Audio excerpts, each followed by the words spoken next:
जमीन को जन्नत बनाते हैं, 4 पौधे और लगाते हैं। गुड मॉर्निंग सोनियो, मैनू कहते हैं जी आर जे लवली दीदी संगमित्रा, और इस वक्त मेरे साथ हैं प्रमोद छाबड़ा जी, जो है पर्यावरण प्रेमी, अर्थ बडी भी कह सकते हैं। नमस्कार सर, कैसे हैं आप? बिल्कुल, बहुत बढ़िया संगमित्रा जी, आपकी आवाज सुनकर और मन गदगद हो गया। क्या बात है, क्या बात है सर। सर एक मुद्दा जो मैं आपके साथ जिसके ऊपर बात करना चाहती हूँ, और वो है पर्यावरण का। अब ऐसा है कि हम कहने को तो कह देते हैं, अगर मैं एग्जांपल लूं एक एटीएम रूम की, एटीएम मशीन वाले रूम की, तो वहाँ पर 2 एसीज चल रहे होते हैं, 4 से 5 ट्यूबलाइट्स चल रही होती हैं, और ऊपर से वहाँ पर हम सोचते हैं कि हमने प्रिंट का ऑप्शन नहीं दबाया रिसीट के लिए, तो हमने पर्यावरण का साथ दिया। तो मैं आपसे जानना चाहूंगी कि इन छोटी छोटी बातों से कितना फर्क आता है पर्यावरण को बचाने में? फर्क तो आता है, लेकिन सबसे बड़ी बात यह है कि इतने से फर्क से कुछ लंबा चौड़ा फर्क पड़ता नहीं है। असल में क्या है कि हम लोगों को शायद कुछ एक कर्तव्य अपने भूल गए हैं, कुछ रिचुअल्स, कुछ नियम जीवन के अंदर हुआ करते थे, वो हम लोग धीरे धीरे भूलते जाते हैं। अगर हम अपनी दादी नानी को या अपने बड़े सीनियर्स को देखें तो वो पेड़ों को पूजा करते थे, पीपल के ऊपर जल चढ़ाया करते थे, और कुछ ऐसे मौके आते थे जब वो नीम की पूजा करते थे। घर में कोई बच्चा जन्म लेता था तो घर के आगे कुछ पत्तियां बांधी जाती थी, कोई शुभ शगुन होता था तो जामुन की, आम की पत्तियां बांधी जाती थी, उनको शुभ शगुन कहा जाता है। लेकिन आज वो शुभ शगुन जो है हमारे जीवन से गायब होते जा रहे हैं। कैसे होते जा रहे हैं? क्योंकि हम लोग शायद कभी जीवन में ये सब चीजें करना भूल गए। सारी चीजें ऑनलाइन होने की वजह से ये रिचुअल्स भी हमारे जीवन से निकलते जा रहे हैं। देखिए, पेड़ क्यों पूजे जाते थे, ये हमारे शास्त्रों में, ग्रंथों में, हमारे जीवन में क्यों आया? क्योंकि पीपल का पेड़ एक ऐसा पेड़ है जो अक्सर क्या होता है कि अक्सर पेड़ सुबह दिन के समय जब सूर्य उदय होता है और सूर्य अस्त होने तक ऑक्सीजन देते हैं, और उसके बाद थोड़ा सा कहा जाता है कि कार्बन डाइऑक्साइड देते हैं। लेकिन पीपल का पेड़ एक ऐसा पेड़ है जो 24 आवर हमें ऑक्सीजन देता है, और इतनी भरपूर ऑक्सीजन देता है कि अपने चारों तरफ आधा किलोमीटर, मतलब आधा किलोमीटर दाईं तरफ, आधा किलोमीटर बाईं तरफ, आगे और पीछे, ये चारों तरफ आप अगर लगा लो तो ये 4 किलोमीटर का एरिया एक पेड़ जो है वो आपको इतनी ऑक्सीजन दे देता है कि आपके घर में कभी बीमारी नहीं आती। अरे वाह। लेकिन हम लोग क्या कर रहे हैं कि हम लोग धीरे धीरे इन सब चीजों से दूर होते जा रहे हैं। हमें लगता है ये पत्ते गिर रहे हैं, ये गंध मच रहा है, ये पक्षी आके बैठते हैं, पक्षी अपनी वीट करते हैं, उससे हमारी गाड़ियों के ऊपर वो पड़ता है, तो ये हम लोगों को ये अच्छे नहीं लगते। बिल्कुल सर। इसलिए हम लोग इन चीजों से दूर होते जा रहे हैं। और कभी गर्मियों में आप देखिए, जब गर्मियां आती है तो हम अपनी गाड़ी पार्क करनी होती है तो कोशिश करते हैं किसी पेड़ के नीचे करें। अरे लेकिन क्या सही सर। और सर अगर मैं कहूँ, पेड़ और ठंडक का ना बहुत ही गहरा रिश्ता है, सदियों से चलता आ रहा है ये प्यारा सा रिश्ता। जी। और एक चीज और देखिए, अगर आपके घर के बाहर में कोई पेड़ लगा हुआ है और आपके एसी चल रहे हैं, तो आपका एसी 25% चलेगा और 75% आपको कूलिंग जो है उन पेड़ों से मिलेगी। ये देखिए आपकी एनर्जी सेविंग कितनी होती है। और उससे जो एसी से निकलने वाले बैड पार्टिकल है वो आपको, से भी आपकी रक्षा होती है। और दूसरी चीज, एक चीज और बताता हूँ मैं संगमित्रा, कि मेरा खेती से बड़ा संबंध रहा है कि हम लोग अगर गांव में कहीं जाए, पुराने अगर कुएं देखे, उन कुओं के चारों तरफ आपको नीम के और जामुन के और पीपल के पेड़ मिलेंगे। ओके, ठीक है जी। उसका क्या रीजन होता था? उसका रीजन ये होता था, जो ये कुआं होता था इससे दूर दूर से लोग आते थे, इस प्रकार के कुएं जिसके चारों तरफ जिस तरह के पेड़ होते थे, उसका पानी पीने के लिए। जी सर। और उसका जो पानी होता था इतना शुद्ध पानी होता था। सब आरओ आपके ये जो वाटर फिल्टर के बड़े बड़े इक्विपमेंट हम लोग लगाते हैं, सब फेल हो जाते हैं। और ये इससे एक ऐसी टेक्नोलॉजी है कुदरत की तरफ से, जो इसकी जड़ें नीचे जाती है ना, ऊपर से सूरज की रोशनी लेती हैं, शुद्ध हवा लेती हैं, और वो ऊपर से जो हवा के अंदर जो थोड़े से वाष्पीकरण जल के कण होते हैं वो लेती है, और उनको नीचे सप्लाई देती है। ये नीचे सप्लाई, इसकी जड़ें जो है नीचे से पानी को फिल्टर कर देती हैं, और उस पानी को आप पी के देखो, इतना टेस्टी और इतना बढ़िया होता है कि उसके जैसा पानी आपको किसी मशीन से नहीं मिल सकता। एक बात और करूंगा, देखिए हम लोगों ने ना एक महीने पहले एक अभियान चलाया था। कुछ स्कूलों वाले इनवाइट किया करते थे। अब तो थोड़ा सिस्टम चेंज हो गया है, जिंदगी का भी चेंज हो गया है, व्यस्तताएं भी इतनी बढ़ गई है। तो वो स्कूलों वाले आज भी करते हैं कई स्कूलों में। तो स्कूल, कॉलेजेस, यूनिवर्सिटी में जब जाना होता है तो हम लोग उनसे एक ना प्रण लेते हैं कि किसी भी बच्चे का बर्थडे है, स्कूल में मान लो 500 बच्चे पढ़ रहे हैं जी सर, किसी भी बच्चे का बर्थडे आए जी तो वो अपने बर्थडे के ऊपर एक पेड़ लगाएगा। अरे वाह। और वो पेड़ जब लगाएगा, जैसे जैसे वो बच्चा बड़ा होगा वैसे वैसे वो पेड़ बड़ा होगा। बच्चे को पालने के लिए आपको कम से कम 20 साल लगेंगे और लाखों रुपए उसके करियर बनाने के ऊपर आपको खर्च करने पड़ेंगे। बिल्कुल और एक पेड़ को पालने के लिए आपको मैक्सिमम 6 महीने चाहिए और 6 महीने के अंदर वो पेड़ अपने पैरों पे खड़ा हो जाता है। उसके बाद ना आपने उसको पानी देना है, ना उसकी अपनी गुड़ाई करनी है, ना उसको कोई खाद देनी है। वो अपने आप जमीन से अपनी पानी लेगा और हवा के वातावरण से, सूरज से अपनी ऊर्जा लेगा और वो पेड़ बढ़ता जाएगा। और जब आपका बच्चा 20 साल का होगा तो आपका पेड़ जो है उससे कहीं बड़ा हो जाएगा और वो एक बच्चा आपके एक परिवार को पालेगा। लेकिन वो जो पेड़ होता है वो ना जाने कितने परिवारों को ऑक्सीजन देकर उनको बीमारियों से बचाता है। क्या बात है, क्या बात है। जी। तो सर अगर पेड़ पौधों की बात करें तो वो किसी हीरो से कम नहीं है यहाँ पर। नो डाउट निसंदेह इसके अंदर आपने बहुत बढ़िया बात कही है कि वो किसी। अच्छा, फिर एक चीज और देखिए, कई पेड़ मेरी जो फैमिली के अंदर हमारे बच्चे हैं ना, तो उनके हाथों से सबसे मैंने पेड़ लगवाए हुए हैं। जी सर। तो जब भी हम घूमने जाते हैं ना तो उन पेड़ों के पास खड़े हो जाते हैं। हमारी मेरी बेटी है, उसने एक पेड़ लगाया था, वैसे उसने बहुत पेड़ लगाए हैं, लेकिन जब भी मेरे साथ जाती है कहने लगे पापा याद है आपको हमने ये पेड़ लगाया तो देखो कितना बड़ा हो गया। तो वो पेड़ को आलिंगन करके गले मिलके उसको ऐसा लगता है कि जैसे अपने भाई से मिल रही हो, अपने पिता से मिल रही हो, अपने किसी फैमिली से। मतलब इतने इमोशनल रिश्ते हमारे बन जाते हैं। और जो लोग नहीं करते हैं ना, उनके जीवन में ऑक्सीजन की कमी की बात नहीं कर रहा हूँ, नीरसता रहती है। आप एक पेड़ लगाइए, आपका भाग्य बदलना शुरू हो जाता है। मैं इसको ना एस्ट्रोलॉजी के हिसाब से भी आपको बताता हूँ। जी सर। अगर आप एक नीम का पेड़ लगाते हो तो आपके जीवन से कड़वाहट खत्म होती है, नेगेटिविटी खत्म होती है।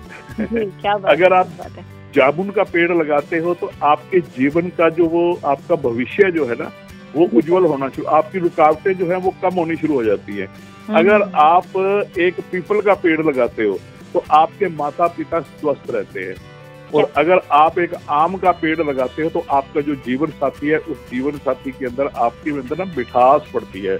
जैसे आम मीठा होता है तो वैसे आपके, और वो उससे दुआएं मिलती है, आशीर्वाद मिलते हैं इन सब चीजों से। क्या बात है। तो सर जिंदगी की सारी दिक्कतें आई थिंक पेड़ लगाने से भी खत्म हो जाएंगी।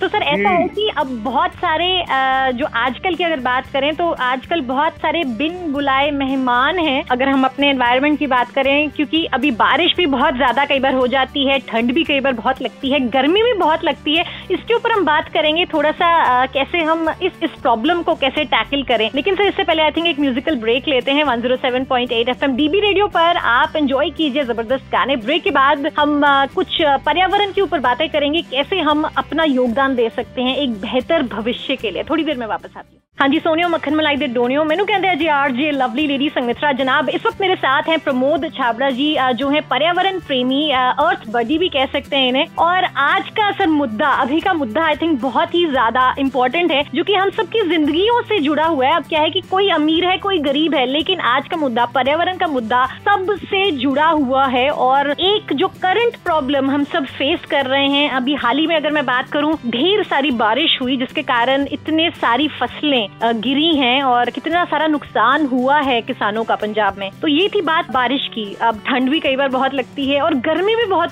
हो जाती है। तो इस सब के कारण क्या है सर आपके हिसाब से? कारण तो यही है ना कि हम लोग किसानों की भी इसके अंदर मैं गलती ये मानता हूँ, हालांकि मेरा खुद खेती से बड़ा संबंध है, कि हम लोग क्या करते हैं कि हम लोग खेत को बड़ा करने के लिए उसके अंदर हमारी गेहूं अच्छी पैदा हो, हमारे पैडी की फसल अच्छी हो, धान जिसको चोडा भी कह देते हैं, और कॉटन की खेती करते हैं, इस टाइप की जो खेती करते हैं हम लोग, तो उसके अंदर इसलिए पेड़ काट दिए जाते हैं कि पेड़ों की वजह से उनकी ग्रोथ हम लोगों को लगता है कि कम होती है, क्योंकि उसको बड़ा पेड़ का बहुत बड़ा साइज होता है, उससे धूप रुकती है, धूप रुकने से फसल जो ये वाली जो 3 फसलें 4 फसलें मैंने आपको गिनाई है, तो इसके ऊपर थोड़ा कम असर पड़ता है और वो कम रह जाती है। और पेड़ की जड़ों से वहाँ पे कुछ ऐसे प्लांट्स भी पैदा होते हैं जो फसलों के लिए ठीक नहीं होते। तो ये सारी चीजें इसके लिए उनको काट दिया जाता है।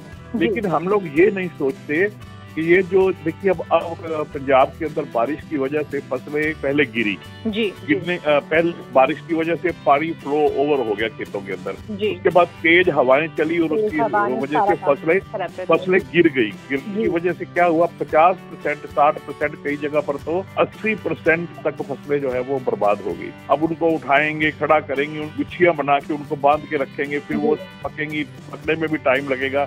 अगर हम लोगों ने थोड़ा सा सिस्टम के साथ पेड़ लगाए होते तो वो जो हवा का फ्लो होता है जिससे हमारी गेहूं गिर जाती है जी सर, तो वो हवा का फ्लो जो है वो पेड़ उसको कम कर देते हैं। तो सर पूरी प्लानिंग के साथ आई थिंक जहाँ पर एक किसान चलता है वहाँ पर जरूर नुकसान कम होगा। नुकसान क्या कि फायदा भी हो सकता है। और अगर हम प्लानिंग की बात करें तो पेड़ पौधों से ही हमारा जो ये पर्यावरण है, जो ये वेदर चेंजेस आ रहे हैं, इससे भी हमारे वेदर में काफी सुधार हो सकता है। आई एम श्योर आप पूरी तरह सहमत है इसके ऊपर। एक चीज और मैं कहूँगा संगमित्रा, देखिए वो हमारे राष्ट्रीय गान जो है, गीत है वंदे मातरम जी सर, उसके अंदर एक वो लाइन आती है, सुजलाम सुफलाम मलयज शीतलाम सस्य श्यामलाम मातरम वंदे मातरम। वो गीत तो वंदे मातरम है हमारा।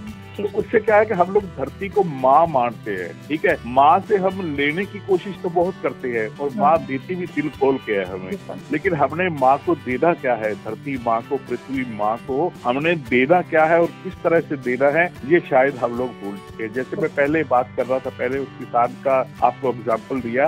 अब देखिए उसके गोबर खूब पैदा होता है और उस गोबर की खाद से वो खेतों के अंदर खाद डालता है। उसको यूरिया की, DAP की, इन सब चीजों की आवश्यकता नहीं पड़ती है।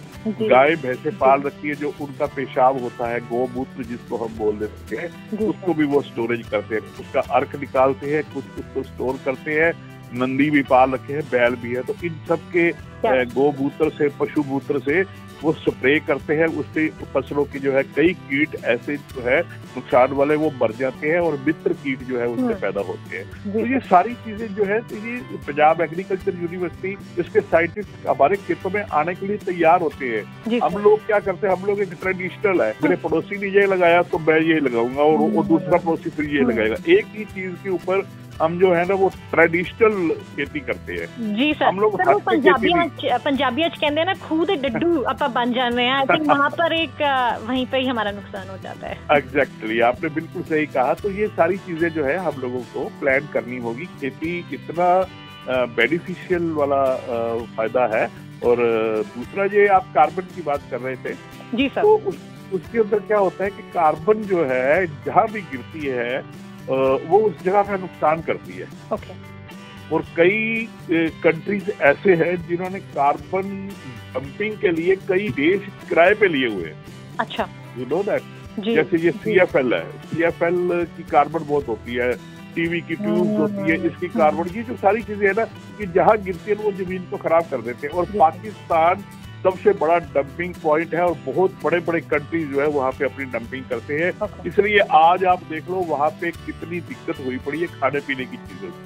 रीजन ये है कि वहाँ की क्रॉप्स जो है वो खत्म होती जा रही है। इसलिए हम लोगों को इन चीजों से भी बचना होगा, हमें सोलर एनर्जी की तरफ बढ़ना होगा।